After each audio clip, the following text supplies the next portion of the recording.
with DC, right? Yeah.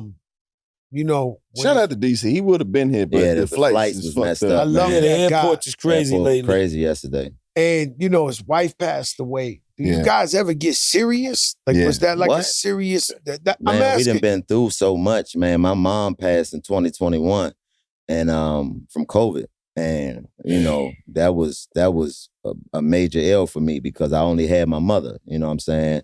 Like, and having to adjust. Like, I dealt with a lot of death in my life. I've lost many people in my life, and you think that you're prepared for it, but nothing prepares you for that. And when I went through that, they were there for me. You know what I'm saying? Because Los lost his mom right before we started shooting Wild and you never the same after that. And when Fly went through what he went through, it was just a blessing that we understand each other beyond what we do. We brothers for real. So we know how to be there for each other. And that's more important than anything because that support system that you have through times of tribulation is more important than anything you can ever do. And he's such a warrior. He's a, you know, this man, he's a warrior. Like the way he was able to handle it on his own made us proud, but still being able to be there in times where you don't have the answer or you just need to just talk about something completely different. Being able to be there and being one of the people that a person wants to be there counts for everything, man. Bro, you ever go through something with somebody and it make you respect them on a whole nother level. Bro, it's like, DC, he the wild man out the group. Yeah. Like, we met him when he was young, like 2021, when he came around us, bro. And to see him go through becoming a father, to calming down, being the family man, and then for him to have to go through something so life-changing, so life-altering in front of his kids and hold it down and still do his shows and still be famous and still get criticized with the public, you know, like, because it's a public thing. Everybody got their opinions. Everybody got their theories of what happened or what didn't happen or how he should be handling it. But then it's like, bro, to see him rise above all that, keep the faith. It's really hard. Stand up. Be a father. Not go find another chick to say, help me with these kids. Like, really get up every morning, drop these kids off, make breakfast, don't miss nothing, go to recitals, go to dance practice, and really see him stand up and not have to lean on nobody, not need the help, not accept it, but for him to do it by himself. And I never seen a tear fall out this man's face. I know that he did, but I never seen it. I never seen him have a day where he can't come outside, or he laid up, or he in that dark space, or he ain't himself. It gave me a whole nother respect to be like, bro, when you got a relationship and your faith like that is with God, and even when you at your lowest, you don't let nobody outside that house see it, and you still go do your show and you still go rock 10,000, 15,000 people, get the first flight home, get right back to dropping kids off at school in the morning, that's different. That lets you know he built different. Built different, man. Built different, and strong. All the way, just the pillars of strength. And that's how we feed off each other. Like, we've all watched each other do it in different capacities. Like, you know what I mean? Like, seeing the things that you go through as men. You know, a lot of people from the public perception don't understand. They look at your life and they assume that because you have things, that things make everything better. But things don't mean anything when life hits. You know what I mean? When life hits, life is going life. And when you go through those types of situations and you get to watch people that you already have a understanding of how strong they are, but you get to watch them do it, you know what I mean? And watch them implement that strength. It's just something, man, you just be proud that God put the people in your life that he put in your life. Yeah, because it's a lesson for all of us to learn from that. Like, we were supposed to be around each other for a reason. You know what I'm saying? Like he said, I lost my mother right after the first season of Wildin' Out. Then I have to go back, and he's seen me struggle with some stuff in there. Just because people say things and they don't understand where you at with it. They don't know how this gonna affect you. You don't know how it's gonna affect you. When that moment gonna hit you, what's gonna make you break, a sound, a smell, you know what I mean? Take you back to certain memories and stuff like that. And to have somebody that can understand that, to link like a real brother, not your partner that you work with. Like the ones who gonna call and check on you when ain't nobody, when the call stop coming. Tuesday, Yeah. That's important. That's real shit. Like, it's the one thing, right, that you wonder your whole life, right? You wonder if that's going to break you, right? So to have longevity in this game, to have the game change to where everybody got a comment, everybody's going, they violate whoever, right? And the one question you ask yourself, like, I look at the people that's mentally ill. I look at them, I see them.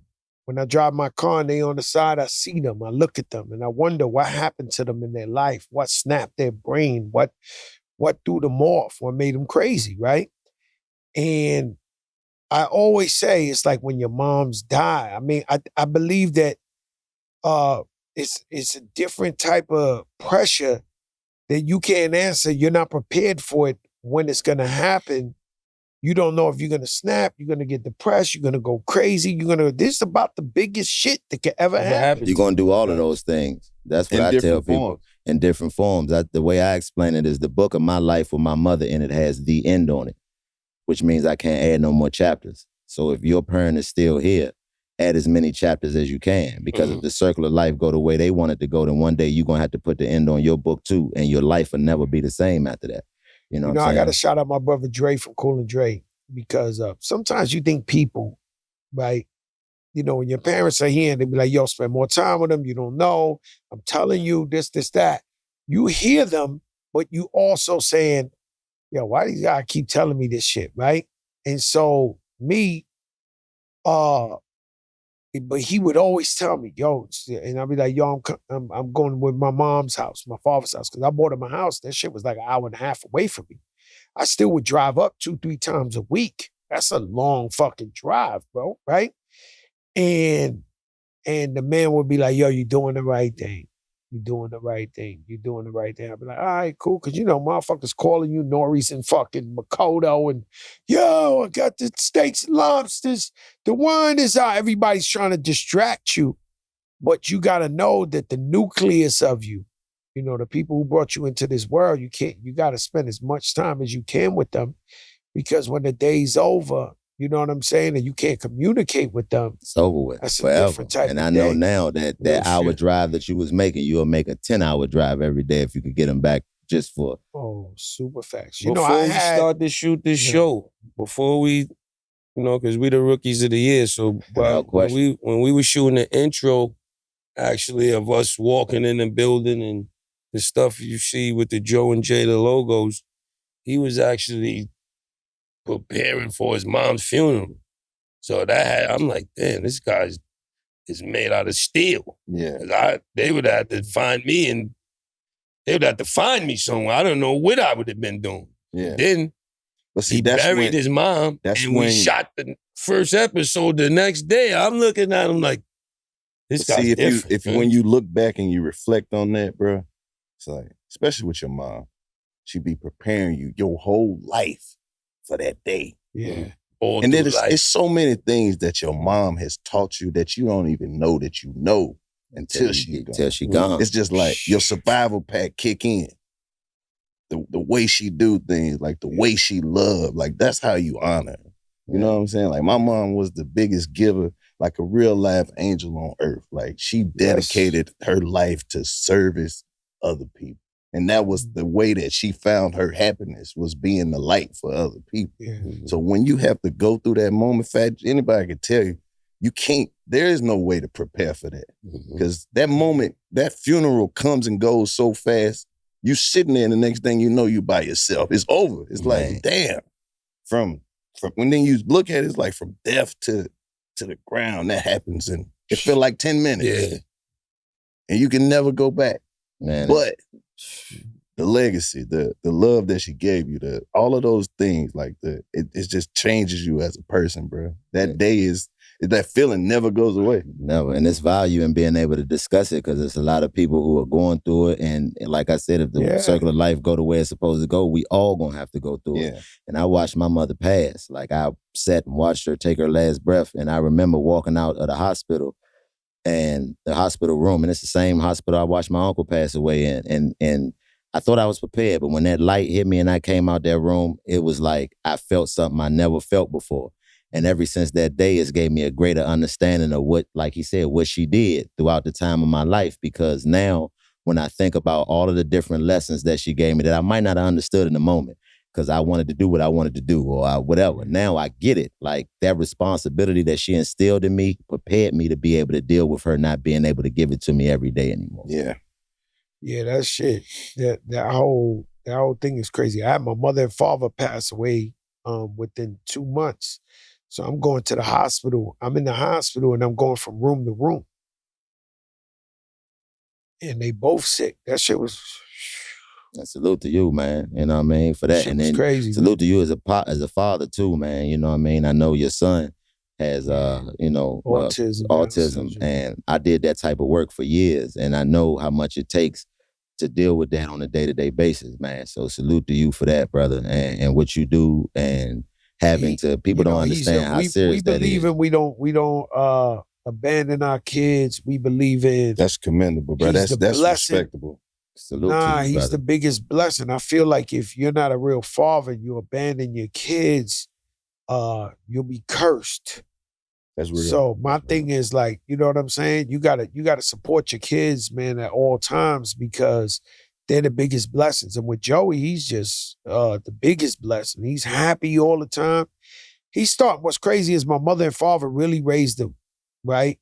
And since they passed, he started doing shit he never did before. Like he's feeding himself. All the stuff you just said, that the survival pack kicks in. Yeah. No, he started to stand up. You just said the other day he stood up and started dancing and they ran at him. Joey, like everybody was like, his